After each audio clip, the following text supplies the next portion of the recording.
لکه چې پاتې شي سړی د قافلې نه رستو ناس یې مشنا په انتظار ستا د وعدې نه رستو پردی مزدور وم که ما لږه شان دمه به وکړه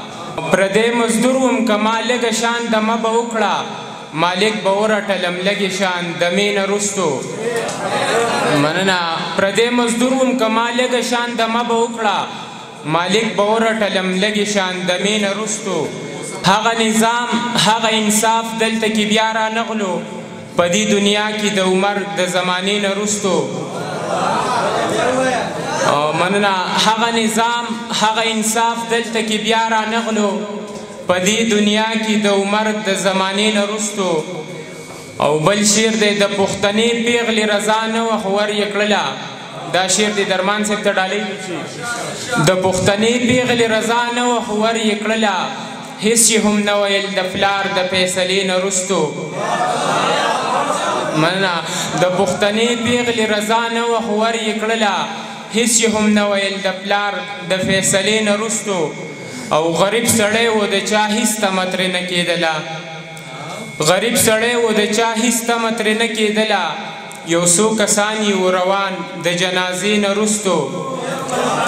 مننه یو غریب سړی و د چا هیڅ تمه ترې نه کېدله یو څو کسان یې روان د جنازې نه رستو او هغه خو لاړه اوس کماله د بل چا عزت شو هغه خو لاړه اوس کماله د بل چا عزت شو زما د زړه دنیا شورانه د هغې نه رستو او دا یو څو شعرونه نور دي چې زه تر نیمې نیمې شپې په انتظار یم د یو ښکلي د وعدې په انتظار یم مننه او ستا د تلو نه پس د ژوند مزه مې نشته ستا د تلو نه پس د ژوند مزه مې نشته زه د ژوند د خاتمې په انتظار یم او چې د زړونو انځور هم پکې ښکارېږي چې د زړونو انځور هم پکې ښکارېږي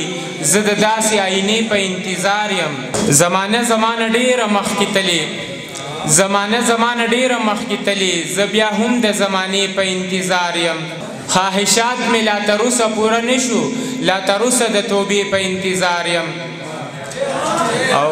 مننه خواهشات مې لا تروسه پوره نه شو لا تروسه د توبې په انتظار یم او مقدده چې هغه چا چې یم کمال زهر کړی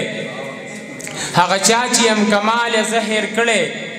لا تروسه د هغې په انتظار یم یو نظم به سره شریک کړم چې د نظم عنوان دی حج اکبر د جمعې مونځ چې مې جومات کې وکړو چې د جومات نه بهر راغلم نو په یو ماما زما نظر پرېوتو زما نه هغه وخت ځیګر پرېوتو نو زه یې خواته ورنږدې شوم غلی بیا یو تپوس مې ترېنه څه وکړلو چې په سترګو کې څو اوښکې راغلې غریب ونیولې او ویل یې داسې بچې زه مخکې داسې نه وم ګورې ما به بچو له مزدوري کوله په غریبۍ کې مې خاني کوله ما ورته وویل هنر دې څه و هغه ویل چې یو ګلکار و مزه بیا یو ورځ مې چا له کار کولو د خاورو خټ په ما را پرېوتلو خلکو زما نه خاورې واړولې زه پاسېدم خو زما ملا ماته وه زه پاسېدم خو زما ملا ماته وه ډېره موده په کټ کې پروت وم زه چا مې د حال تپوس بیخي ونه کړو اوس د معذورو د سایکل کې ګرځم د یو جومات خوا کې بیا هم ودرېږم بیا دا تسبیح او مسواکونه خرڅ کړم خپلو بچو له پرې روزي وګټم دغه ماما یو بهادر انسان دی دی په صحیح معنو کې نر انسان دی دا بهادر مې ورته ځکه ووایي چې دی معذوره دی خو سوال نه کوي په داسې حال کې هم خواري کوي دی خپلو بچو له مزدوري کوي دی دغه ماما یو بهادر انسان دی دی په صحیح معنو کې نر انسان دی دا بهادر مې ورته ځکه ووایي چې دی معذوره دی خو سوال نه کوي په داسې حال کې هم خواري کوي دی خپلو بچو له مزدوري کوي دی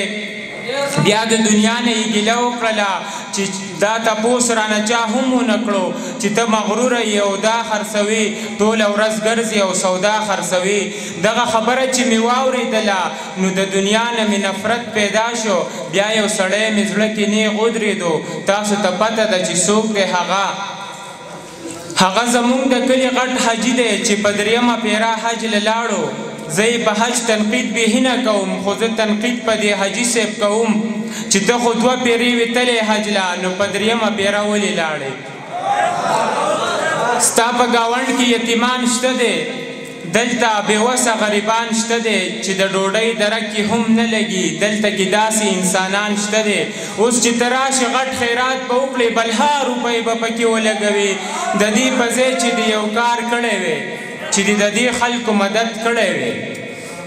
حاجي صاحب تاله په دې سوچ پکارو دا ځل کعبې ته حج له نه بتللې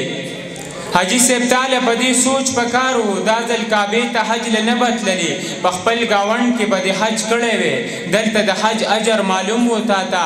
دلته به تا حج اکبر کړی وی دلته به تا حج اکبر کړی وی ډېره زیاته مننه